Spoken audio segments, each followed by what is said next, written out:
চৈত্র সংক্রান্তিতে বর্ণিল পাহাড়ি জনপদ নাচ গান আর পূজা অর্চনায় বাংলা নতুন বছর বরণে উচ্ছ্বাসিত পাহাড়ি জনগোষ্ঠী।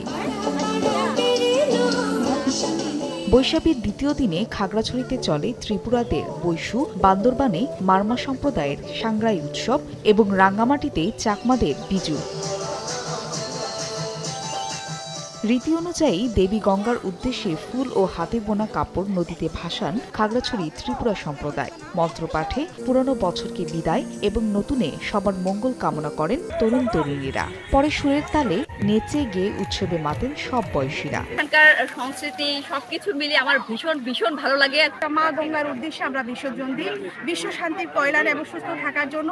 অন্যদিকে মূল বিজু মানেই ভরপেট খাওয়া দাওয়া, তাই রাঙ্গামাটিতে ৩২ প্রকারের সবজি দিয়ে পাচন তৈরিতে ব্যস্ত চাকমারা। ঘরে ঘরে চলছে অতিথি আপ্যায়ন। বিকাশে কম খরচে ক্যাশ আউটের লিমিট বেড়ে ৫০,০০০, প্রিয় এজেন্টও ২টা। বিজুর মেইন তরকারি যেটাকে বলে পাজন বলি আমরা। যত প্রকারের সবজি পাজনে মিক্স করতে পারি ততই আমাদের জন্য এই পাজনটা একটা ঔষধি রূপে পরিণত হয়। এছাড়া বান্দরবানের রাজার মাঠ থেকে সাংগ্রাই উদযাপনে বর্ণিল শোভাযাত্রা বের করেন মারমারা। ঐতিহ্যবাহী পোশাক পরে তরুণ তরুণীরা একে অপরকে নতুন বছরের শুভেচ্ছা জানান। ফাহরিয়া ফারজানা, সময় সংবাদ।